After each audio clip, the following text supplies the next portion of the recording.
My, good, you're here. I am so excited. Guess what? I hope this isn't about your podcast again. Why, did you finally listen to it? Da da da da. Da da da da. Da da da da. The Groomer Next Door production. You're listening to BYOTP Radio. Coming up next, the Groomer Next Door.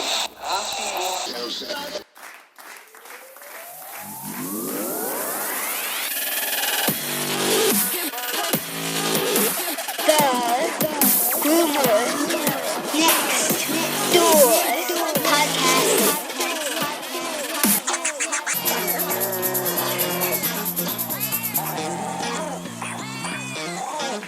Dun, dun, dun, dun.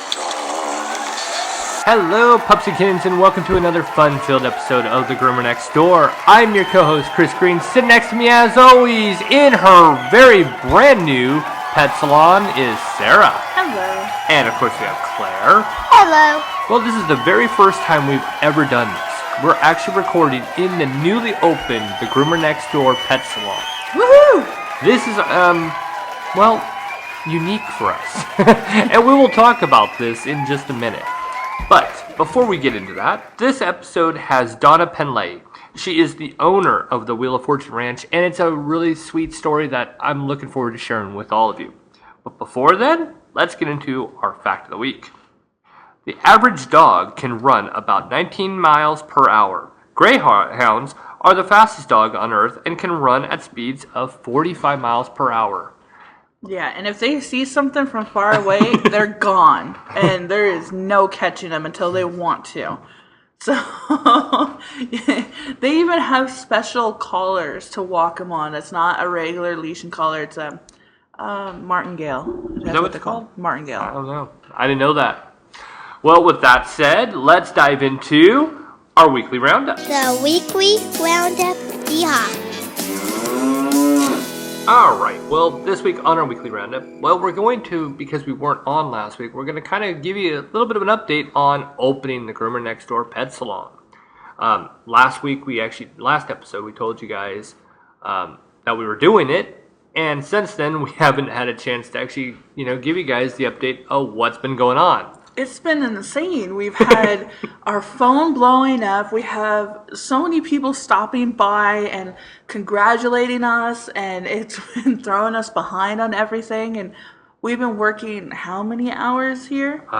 Usually we're not out, and you've left later each day. I'm usually out around 5. Or 4:35 is more. I'm leaving.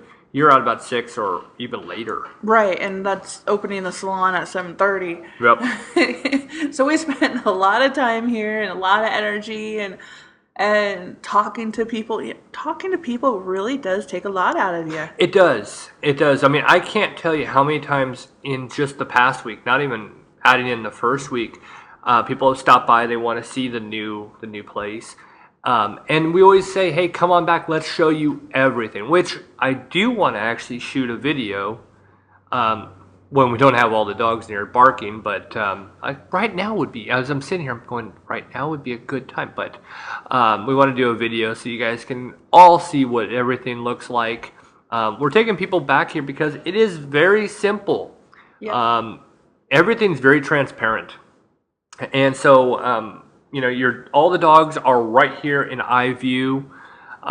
We have 7 main kennels and 1 large kennel. Super duper large. Super large. Super large. And, our bathing room is enclosed a little bit. You can see the drying process for the smaller dogs and the larger dogs. The bathtub is the only thing that you can't see, but we have no problem showing people that area as well. Like, come here. Come see yeah, our come beautiful... Come see it. Our beautiful bathtub. It is gorgeous. It is beautiful. And I can't imagine. It was expensive, but it was beautiful. Come see. And we've always wanted to be transparent to our customers. Yeah. And where we used to be, there was no transparency. There was one window that was to our back. And it wasn't even at that, you couldn't really see everything. Right. And here, you come through the door, you walk by our windows, you see me with the dog, you see Chris with the dog. Yeah. You see Claire in the big kennel with a small dog as the dog's passed out on her lap while she's watching or reading something. Right. And what I've also noticed too, being here now, the dogs are more calm. Yeah. You pointed that out. And Yeah. I'm like, you're right. The dogs are calmer. We've had a couple that were real loud, and yes, we try to get them home as soon as possible. But for the most part, it's not that loud. No, actually, I'm noticing that, and we have really cool blankets that we have down. So automatically when they get in the kennel, they're bigger kennels than what we're used to, but it's really soft in there. Mm-hmm. And it was a discussion that we had right off the bat. I wasn't a big fan of any kind of bedding of any sort or towels or anything down in a kennel because I felt like it was, from perception of what I've seen in the past, it was somebody had already used the kennel and were too lazy to take the stuff out. But then I realized that, well, you got to put the stuff down no matter what, and it has to be clean for every dog. So why isn't it ready as if you walked into a hotel room? Because that's technically what it is for the dog. It's a little hotel room for him. So as the dog comes in, all the kennels are made up with fresh linen. Yep. And then they go in, and I cannot tell you, it's so weird. And I haven't seen this yet, because I went to Jan's for my little overstay, and I was with you for all this time. You've been in the big box store and other places. I have never seen dogs that just go into their little kennels. They lay down, and they, for the most part, they're asleep. And I thought that's really strange. That shows the level of content that they have. And I found that weird. But the hardest part, and I'll go too. Your phone is blowing up, Yeah. and my phone is my watch Your watch is is like, playing. can't process your request. I'm like, wait, what? It's actually my phone doing that. My actual watch doing it. My phone's not going off this Okay, I touched my watch. That's what that was. There was that, and first the phone ringing every 5 minutes, and the second one was the Facebook page. The page is just going crazy. I mean, bless you. We are actually averaging, I would say, between 5 and 10 messages per day from new people. Not just saying one person. I'm saying like 5 or 10 new people. We're trying to book all these appointments, and we're struggling. We have nowhere to put them. Yeah, we're struggling to find places, and It's getting to the point where we've had, I would say, about 99.9% of our customers are following us. right. And we've taken on how many new ones? And taken on new. Yeah. And it has been just, oh my goodness, so many people, so much, and there are a lot of big dogs. Yes. Because in this area, not very many people are doing large dogs. It's difficult. There's a lot to work with, and it's easier to do 2 small dogs than 1 large dog. And more profitable. Yeah. Yes. But here we are. We're like, you know what? We have 3 ginormous kennels and an even bigger kennel. We want the big dogs, but we can't do more than 1 to 2, maybe 3 a day, depending on what they want. Right. If it's just a bath and brush and getting the nails and ears, yeah, we can do probably about 2, plus a big haircut, but that's a lot of work on you. And we're getting the walk-in nail trims as well, which that also has increased. So it's a lot going on, and for a lot of people, they're wondering, well, what's going on? What's going on? And the easiest way to actually answer everybody's question is, well, we'll just put it into the podcast because it's easier for everybody to hear. But it's interesting. It's so weird to stand in a place that, in a sense, was derived from this very podcast. This idea came out, and look, we started recording, I want to say like 3, maybe 6 months after I started working with you. We started doing the podcast. Never knew this was going to work, neither the podcast nor me working with you. And here we are today, sitting in the salon, and it's so bizarre, and yet so rewarding and awesome. It's been exciting. We've had some support from people.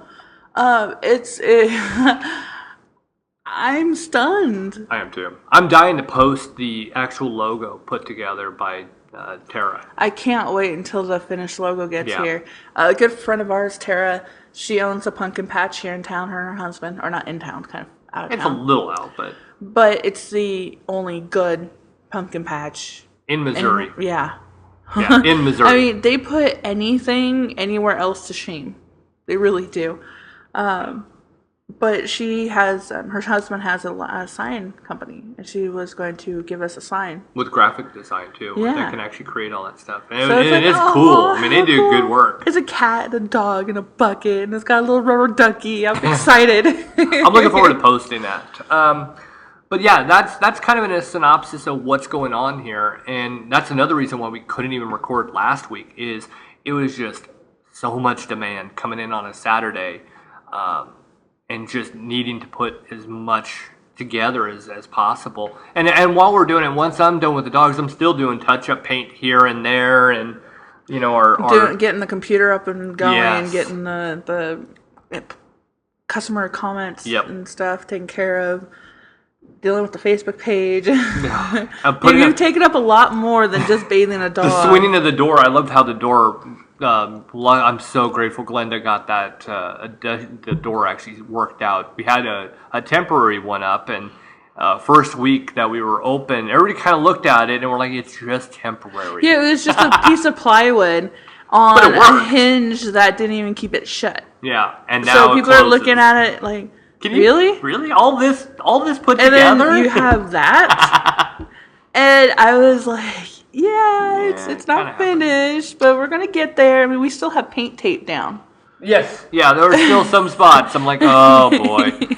But you know, to open, I mean, we had a really We had a short successful- time, but such a successful open. A very successful open. And in process, though, we forgot to mention the ceiling caved in Oh where my the air gosh. conditioning The fell down. roof caved in, the ceiling caved in. I walked in on a Saturday. This was supposed to be the Saturday that we were going to open for a soft open, just to see how it's going to work. I only had 3 dogs booked. I get there in the morning, and I walk into a huge hole in our ceiling. Water everywhere. Insulation everywhere. And what looked to have been a raccoon's footprints. Yes, all over. Yeah, So it was some crazy. kind of animal got in here and with footprints everywhere. Yeah, that was crazy. And I'm standing there with my hands over my mouth, like, oh my god. What do we? Yeah, I drove up. I had pizza because we were open that day at 9 in the morning, and You didn't have pizza. Yeah, I had pizza. Yeah, I had pizza. We brought the pizza because we're just gonna eat like a brunch kind of thing where we're gonna have pizza. And That was weird. I know it was, right? I don't understand why we did that, but and this is only a couple weeks ago I'm saying it. And you kind of, you know, because as you park right in front, there's this big glass window. And again, I'm really going to do a video for this because this makes more sense for all of you to be able to see it. Because I know a lot of people on the Facebook page are probably going, I want to see it. I guess I know what I'm doing after this. So I pull up, and you just kind of look, and you point upward, and I'm like, extraterrestrial? Are you an alien? Are you trying to tell me something? E.T. home? I mean, what's up, dude? And you're just kind of like, I walk in, I go, what did you do? I'll even one up you. Before that, when I walked in, I opened the door. I'm excited. We're opening the door for the first time to our shop for the first day of open. I'm excited. And here I am, totally, you know, my balloon's completely inflated. We're excited. I turn on the light. I turn around, and I see this hole, and I almost start crying. And then as I am like, oh my gosh, I'm like freaking out. A customer walks in right behind me with her golden doodle. She goes, hi, oh my gosh, it looks so great. I'm going to be the very first one. And she looks over, she goes, oh my gosh. And What she did puts you her do? hands in front of her face, so we're both standing there with our hands in front of her face, and then our second customer comes in. And she goes, oh wow, the salon looks so great. And she goes, what's wrong? And I look over and here's this hole. So 2 of my customers, my very good customers, got to go through that with me. Well, that's kind of it. I mean, it's crazy, and it has been hectic. And for all of you who are in the area who are listening to all this, and you're wondering, well, what's been going on, and why can't I get an appointment? We are trying. We are Yes, desperately, we are. desperately trying. I'm already to the point where I'm trying to find help Right. and find somebody I can teach how to do this. And the next thing I will mention is on Wednesday, we will not be at the shop. We will be doing an event at the Rolla Public Library. Yay! With, it's going to be through the PCAL, the Phelps County Animal Welfare League, not through the Groomer Next Door podcast or Pet Salon, but through PCAL. And I'm not entirely sure all the details. I know we're going to have some dogs and maybe cats from the shelter. And we're really hoping that people that are in the area will come out and, say hi and see what's going on. Anything else? No. I did all the housekeeping. You picked up everything. Oh, hello. Hold on a sec. Dad, we have a guest on the podcast. Joining us this week on the podcast, I am so happy to be able to talk to this wonderful lady. Her name is Donna Penley, and she is the founder and owner of the Wheel of Fortune Ranch. I am so glad to be able to sit down and talk to you. Thank you. I'm tickled to do this. I am too. As I told you before we started recording, my daughter saw the other day, we were watching Wheel of Fortune, as we do, and she saw all about your ranch, and she lit up like a Christmas tree, and she told me, Daddy, you got to get her on the podcast. And, Good for her. and she's really good at it. So she loves to play the game. I mean, she answers a lot of the questions. At 8 years old, I'm always surprised. So Great. Let's go back in time. Tell us about when you first went on Wheel of Fortune and what that was like. Okay, can I start just a little before that? Please. All right. On May the 3rd of 1999, a tornado hit my town here in Kansas. And my house was severely damaged. My neighborhood looked like someone had dropped a bomb on us. During that year, I had gone to what's called Century 2, which is a large complex in Wichita, Kansas. And I had stood in line for 5 hours because I wanted to be on Wheel of Fortune. Mm-hmm. I had told my kids the Wheel of Fortune bus is coming to town, and I'm going to go get on that show. And they said, sure, Mom, go have at it, So I said, okay, I am. Well, it was cold weather and about 30 degrees and the wind blowing about 30 miles an hour. And I stood in line all those hours, but I did get in. And there were over 5,000 people who went through the interview process that weekend. Wow. When I got in, I was interviewed, and you see, I stuck out like a sore thumb because I wore Western clothes, a long Western dress, boots, a hat, a Western coat, and so it was very obvious that I wasn't dressed like the rest of the people. So I did my interview, and they said, well, is there anything different in your life, or do you have a different kind of hobby? And I said, yes, I'm a cowgirl poet. And they said, well, what's that? And I said, telling Western stories in rhyme. And so I did a poem for them.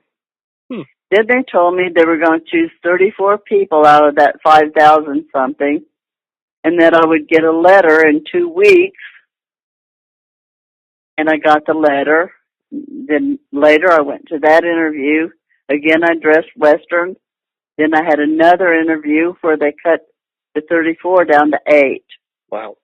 Well, I was supposed to get the notice in 2 weeks on a Monday. And that Monday came, and I went out to the mailbox and no letter. So I was really down. Well, the next day, the mail had been slow because of the holiday. The next day, the letter was there saying I had qualified and been chosen. I was standing out in the middle of the road yelling, Yahoo! And waving that letter in the air. Anyway, it was a whole year before I got to go. Wow. And I was hoping they'd send me some exotic place, like Hawaii, Ireland, somewhere like that. I got to go to Culver City, California. But it was still so much fun. My son, I flew to Phoenix. My son lives there, one of my sons. He drove me to California and went with me. And it was just a really great experience. The crew there is so wonderful. And they made us feel so welcome, and we had so much fun. And Donna came in while we were in the waiting room there before we went on the show. She was dressed in jeans and a white T-shirt, and her hair pulled back in a ponytail. No makeup. She is darling, and she is so tiny. Mm-hmm. Anyhow, she talked to us about 5 minutes and told us to buy lots of vowels. So we thanked her, and she said, well, I have to go put on my glad rags, so I'll see you guys out there. So then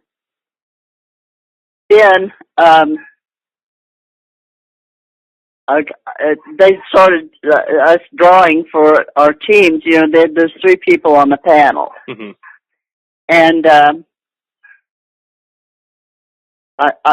can you hear my dogs barking? I can. I love it. I love the sound of dogs barking. We have 7 rescue dogs that are here now that we've just decided to keep them. But anyway, we drew for the 3-person panels that we were on, and got out there, and I was shaking in my boots, but it was a lot of fun, and I just kept spinning that wheel and hitting big numbers, and then I hit a 2,500 and called for a P, and there was 4 of them, and I made 10,000 that round. Wow. It was peanuts, popcorn, and pretzels. I'll never forget it. That's funny. My son was sitting up in the nosebleed section yelling, "Solve it, Mom! Solve it!" Anyway, it was just fun.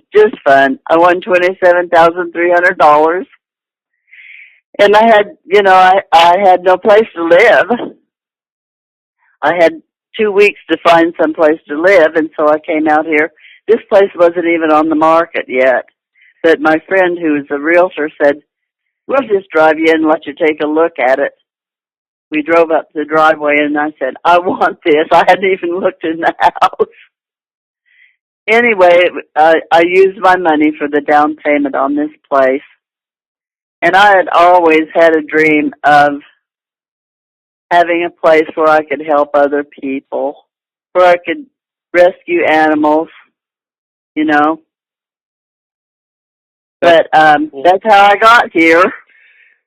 Now, by naming it the Wheel of Fortune Ranch, it was, probably the best name you could possibly give it. But did you, worry, I wonder if there'll be a legal issue with actually having the name of a TV show? I did. I thought, they're going to bring me down to a screeching halt. But I researched it and decided to just go ahead and name it that. And no one said anything or had any objections. And Wheel of Fortune are thrilled with what I'm doing. And I was so excited that Donna was the person that narrated that bit on television. That just made it extra special for me. Well, I've had the luxury of actually meeting Vanna in person when I worked for Disney, and she always dresses jeans, that T-shirt, hair pulled back, usually a hat on. Very simple, average woman. Seems always very friendly. And so when you were telling that story, I go, yeah, that's the same person I remember seeing. She's, I wouldn't say that she loves being in those gowns, because every time I've ever seen her, she was always dressed very simple. And so I know she's made me a very happy. down to earth. Yeah. Yeah, She's a very down to earth person. So now you have the ranch and you're starting to do different things. Take us through that. What was the beginning that you wanted to start with, and what was your goals to meet to get to where you are now? Well, the love of my life is horses. I've raised, trained, and broke horses for 63 years. I'll be 80 in August. Anyway, I decided that I would rescue a couple of horses. That's how it started out. And I rescued a little red dun mare that she's blind in one eye. And she had been so mistreated. The person that owned her used to take her when she was like a yearling, grab her by the ears and twist her head and throw her to the ground. Oh, no. You could not touch her ears. You could not touch her head. She would flinch away from you when you raised your hand. But now she gives lessons to 3-year-olds. Nice. She's just wonderful. It's funny with all rescues, whether it's a horse, it's a dog, it's a cat, it's a whatever, once you can rehabilitate them, and I do think that for the most part we can rehabilitate just about any animal. I mean, there is, obviously exceptions out there, but once you get them to trust you, it is the greatest feeling, and I agree. They do so much more. It's just the greatest thing. I mean, I'm listening to the horse story and thinking, I've seen dogs that have had the same kind of mistreatment, and they come back just so much stronger and with such a bigger heart. I just commend you. You know what I think? I think they know you saved them. Yes, I completely Don't agree with you. I completely agree. Yeah, there's definitely a guarantee that they know that you helped them, and they're so appreciative to what you've done, and they will go above and beyond to make you happy. So you have horses. What else do you have? Well, we rescue dogs, and like I said, we work with another rescue entity in Wichita, and if we can't take a certain dog, then they usually can. But one thing that Keith, I've known Keith since he was 18 years old, and he's like one of my kids.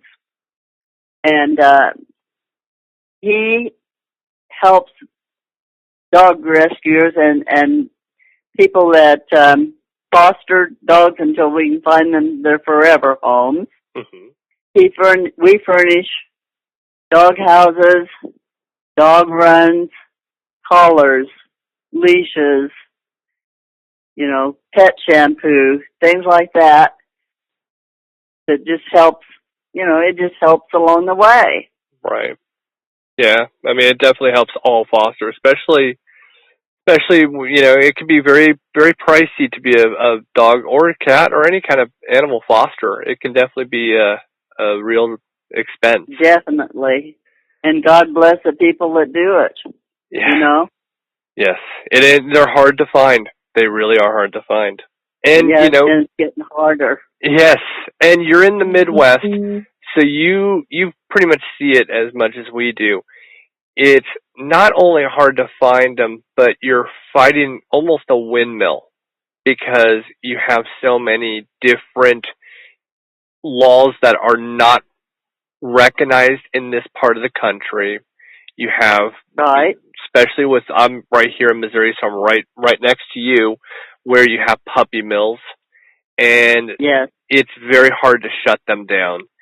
It's a real challenge, and with animal abuse, I venture out to say animal abuse in the Midwest and right in this part of the country is at its highest because we have not adopted. Yeah, we haven't adopted any of the laws. And I originally am from Los Angeles, so I understand what it's like to be from that part of the country and see things from a whole different perspective. And Sure so you coming do. here, it's definitely different. Mm-hmm. Now, I was talking to Keith before we started, and he was saying that, you guys have so many different issues that you guys are dealing with. For one, being a nonprofit, you guys are seeing a lot of different revenue, not being properly, I guess, justified. Whether it's, cause we didn't go into a lot of detail, but he was saying that you guys have to deal with, lawyers and you have to deal with being a nonprofit. How much of that can you talk about? Well, let me clarify this. Keith and I have done all of this with our own money, and we are trying to get our nonprofit. We need an attorney or someone that's knowledgeable to help us get through this process, and so that we can be a nonprofit. And you have to jump through so many hoops, even if we had a lawyer. Mm-hmm. But, I think somewhere, somehow, there's a good-hearted person that's a lawyer that would do this pro bono. So would help us. Are you looking to actually kind of have a 501c3? Is that what you guys are looking for? Okay. Yes. Uh-huh. Okay. That's right. Well, you know what? What's great is I actually had somebody on the podcast a while back. I don't know if they do it, but I will give them your information, and I will see if they can do anything to help you, or maybe they can, guide you along the way. So I'll do that. After this, I'll send some messages out, because definitely, I understand the 501c3s for anybody who doesn't understand all this for nonprofit is a very tricky kind of documentation that you have to go through. Yes, it is. And if you don't, I struggle. Yeah. Go ahead. No, go ahead. I struggle because on top of everything else, I'm legally blind. Right. So, I can't, I have to read by an electronic scanner, Mm-hmm. or a 10x magnifying glass, and it's just really, really hard, Thank goodness for Keith. He handles most of the paperwork for me, and I trust him implicitly. And it's not easy. It's not like you're just going to be filling out a small form. You're filling out this mega form of question after question. And as far as, I've never filled one out, I've just, heard a lot about them. A lot of duplicate questions of the same thing. If you don't dot every I, cross every T, it's denied. It is a real challenge. Right. So I sympathize. Right. And I just literally learned about that the moment before we started talking. I was like, oh my gosh, that's crazy. So I will do what I can to, pass this on and be able to, hopefully help you out, because, I understand you guys, any kind of rescue, any kind of organization as yourself will hemorrhage money, because you're making sure the animals are taken care of, they're fed, their vet bills, everything. Plus you have to deal with the property itself. And all this can be very expensive. Well, people don't realize, like with horses, how many vaccinations it takes. You have to deworm them every 3 months. Oh, wow. And that goes on and on. Wow. And thank goodness I know how to give shots. I give all my own shots, and Keith takes care of all the deworming, but we still have to buy it. Right. And that's still a price. There's still a price on any kind of vaccinations. Just the serum itself isn't always cheap. No. So West Nile shots cost $20 a piece. Yeah. And you have to give that every year to each horse. Wow. And now, how many? You got 8 horses. How many horses Like do you we have? 8. Wow. Okay, so that's $160 just for that alone. And then there's a miniature horse, and there's a mammoth donkey, and they have to have their shots too. Oh wow. Yeah, and so on back to the farm, because Okay. I can definitely try to help you guys find somebody by just putting a couple feelers out there for you. But Okay. to go back to the farm, because I we can talk about 501c3s forever, and that just goes on. But now you mentioned you have the 8 horses, you have your donkey. What else do you have? Well, let's see. Probably 200 chickens, ducks, geese, guineas, peafowl. Oh. We have a pet pig named Petunia. We have Sebastopol geese. We also have a beautiful big catfish pond out back, and some of the most beautiful pictures that I've ever seen in my life Keith took with the sun coming up over that pond with ducks on it. Oh wow! And I've been able to go to your website, and you see so many different pictures and so much. I mean, I will definitely put more description on, more information on the description page. It is an artwork in itself just to look at your website. So I think Thank Keith is you. the one who did it. No, you guys did a great job. Yes, he is. He's the one that does all that. Oh, I forgot the goats. We have Nigerian dwarf goats, and we just had new twins that were born 2 weeks ago. Oh. And we also have La Mancha milk goats. Wow. Have you ever seen the La Manchas? I don't think I have. I've usually just seen standard goats. They were bred by the Moors hundreds of years ago, and then now they're mostly in Spain and Italy. But they're the little goats with the elf ears. They hardly have any ears. They're just little tiny earbuds. Oh, okay. Oh, wow. Now, I think I read this correctly, so let me make sure I get this right. But you have actual, people come in, and it's kind of like a petting zoo as well, correct? Correct, we do. And we go around to the schools and take our animals. Usually don't charge the schools anything. We have let the kids come out here and see the animals, and, we have several projects going like that. We work with people that have special needs kids. Mm-hmm. We work with an organization called Families Together. Each one of these families has at least one child with special needs. And we always do a special petting zoo in the park for them every year. And I did actually read that, and I thought that was so cool. That was one of those things. Again, going back to the whole thing, just the little bit that they said at the end of the episode, if that wasn't enough, that was great. But you do so much, and you have so many different things. I mean, it is an amazing farm. You guys sell bunnies as well? We do. We sell bunnies, pet bunnies. We do not kill. We don't have any kill animals here. Right. We do sell chicks and chickens, and that buys the feed that feeds all these critters. Right. And chickens are some really fun little animals. I love them. I just think they're the greatest. I do too. I've asked my wife a million times, hey, can we get a chicken? And, we have a simple house, not really, it's in a nice little suburban area, so it's not, with any kind of acreage at all. And she always says no.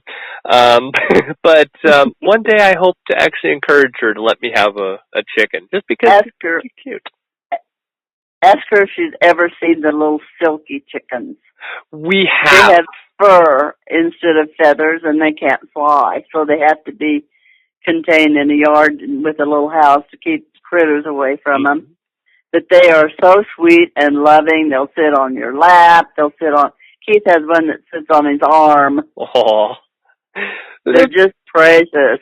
They are. I mean, and you know, there's a lot of exotic birds out there that people, you know, really want to have. And I always say, you know, a chicken is, if you're able to, if your neighborhood is zoned and you know you're allowed to have it, a chicken can be a really cool pet. Now, you had mentioned you had written books. You have country poetry, which I had never actually heard of it put that way. I've never heard the term country poetry. And I was like, oh, this is going to be interesting. I just, in awe and in curiosity, tell us about your books and tell us about country poetry. Well, it's actually cowboy poetry. It's telling Western stories in rhyme. And how about I do a little short one for you? Perfect.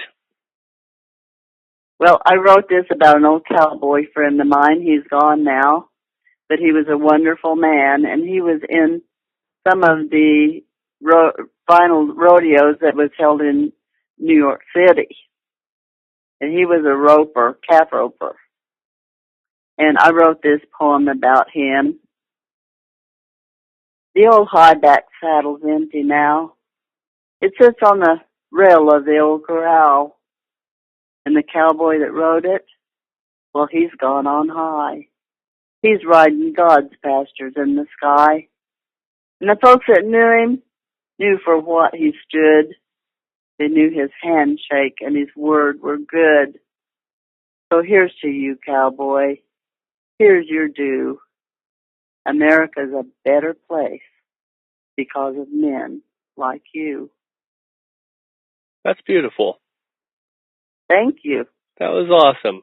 I seriously don't think I've ever heard any poetry like that, and I'm not lying. Even though I've been in this part of the country for 7 years, I swear I don't think I have. Wow. And I thought I was versed in different things, but I guess, you know, every so often I learn something new. Now, you were able to, how many books did you write? Well, I have 5 books of poetry. I've got probably 450 poems or so that I've written. I've written 6 country western songs. I wrote 3 western novels and 1 horse book called From the Horse's Mouth was about my event horse that was a top event horse, and his name was Richard. And I bought him off the track as a 2-year-old and taught him barrels and the running events myself. And he lived to be 37. He was with me 35 years. He's buried out here on the place under a beautiful tree. And I get to go out there and see him anytime I want. I talk to him. That's cool. You know, being able to, like some people, you know, they don't, I think it's become more common now to have your pets with you, whether it's, you know, have them cremated and put into a special box or bury them in your backyard. It's become so much more now than ever. I mean, my wife and I, yes, I think so too. One of our bunnies that we just absolutely loved, it was named Dinner. It wasn't our dinner. It was never our dinner. It was a sweet bunny that I loved. My bunny was named Dinner. My wife's bunny was named Dessert. And we loved them. We love these little guys so much. We love them so much that we ended up taking in another one named Lolly because we called her Lollipop, and rescued one named Taz, and it was named Taz because it literally was like the Tasmanian devil. It would spin really fast, and it definitely had something, you know, not right. But sweetheart, yeah. I swore after Dinner passed that we would never have another bunny again, and still have his remains. I don't know. It's kind of like we haven't had a bunny in, I want to say, 8 years, probably. My daughter's 8, almost 9, so probably, yeah, she's never had one in the house since she's been alive. So, yeah, it's been about that long, but I still have Dinner's remains in a beautiful box, and I love that bunny. I still to this day love that's them. special. Well, let me tell you about one of my pet peeves about bunnies and chickens.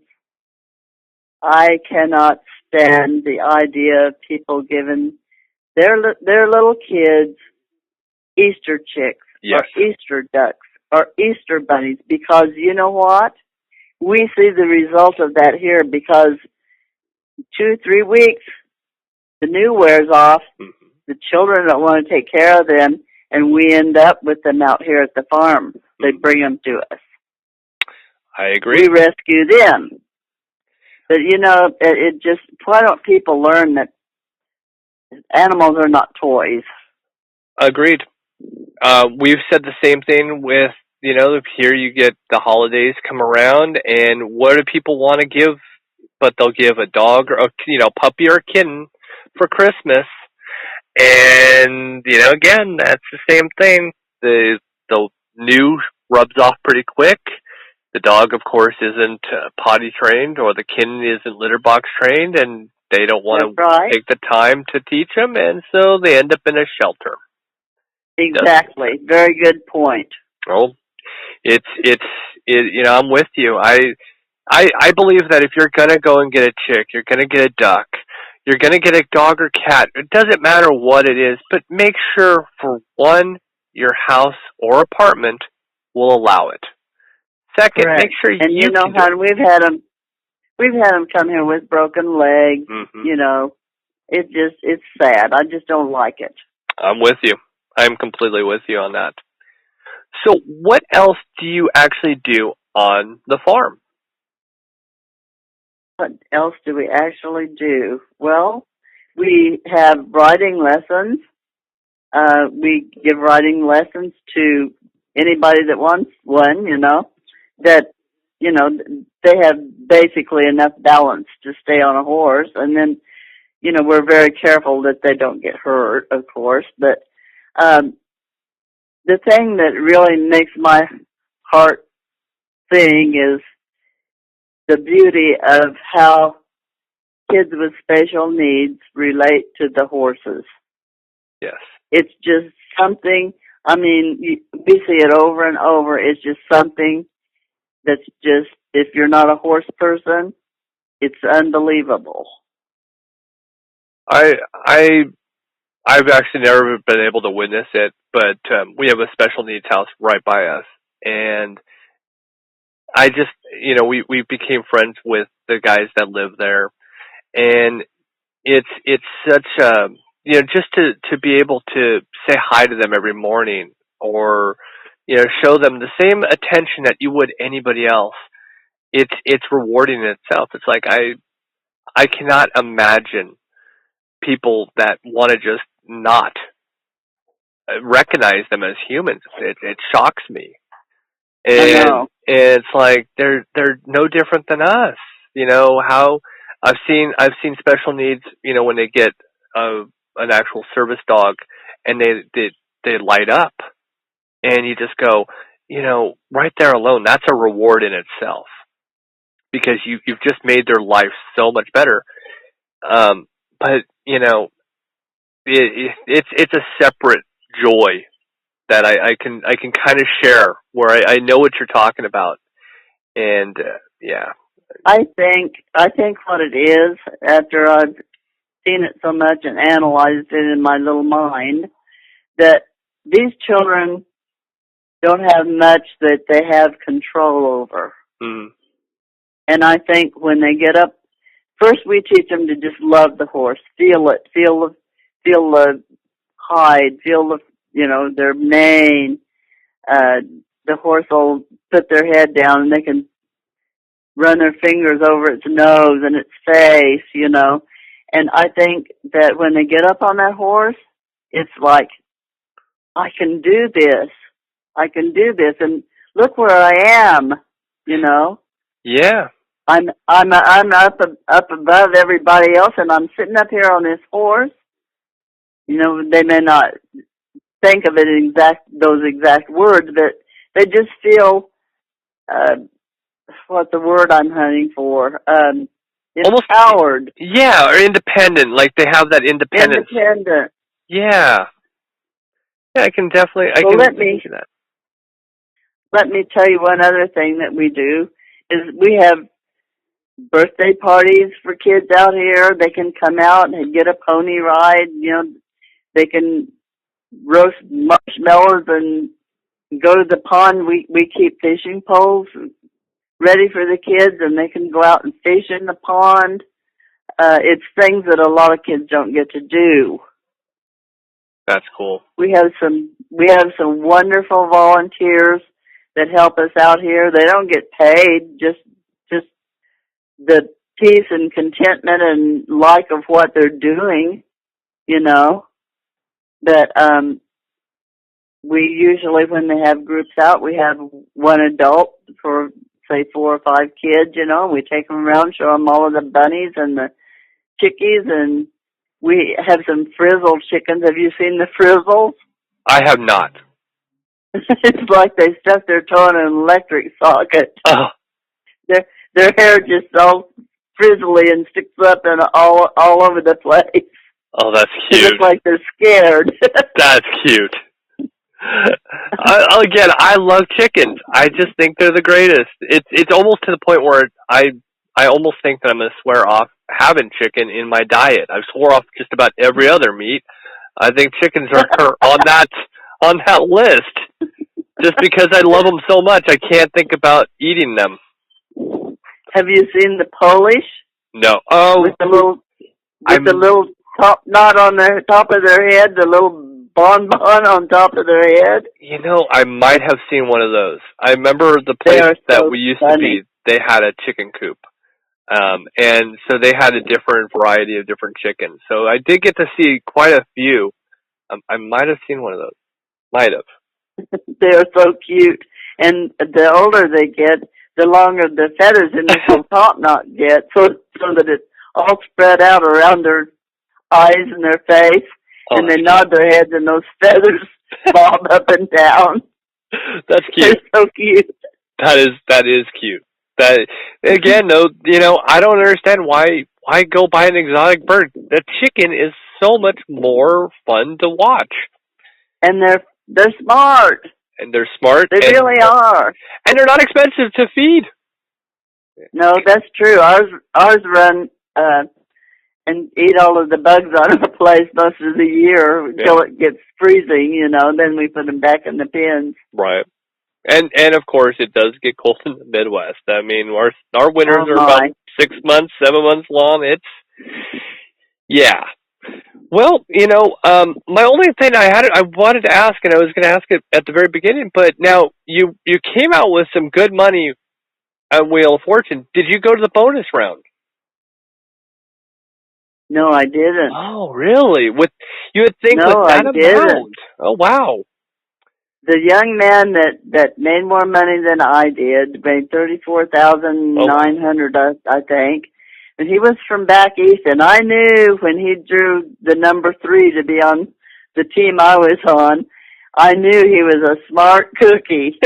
So I was going to have to do something to beat him. And during the second round, the lights were so bright that I just had to kind of close my eyes. And so the second round, I didn't even do anything other than try to rest my eyes.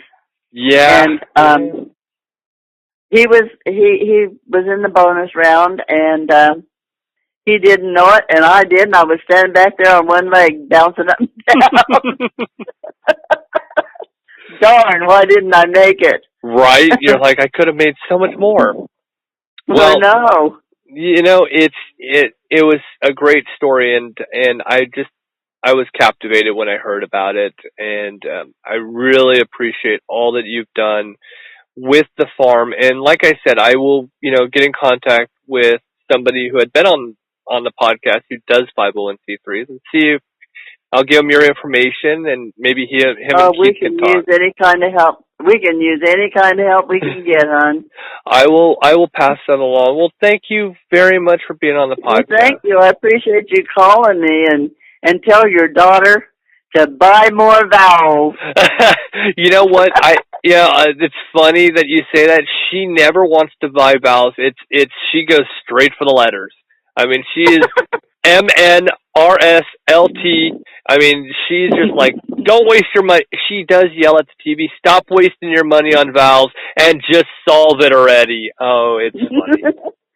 Well, tell her Grandma Donna said hi, okay? I'll let her know that. Well, thank you very much for being on. I appreciate it.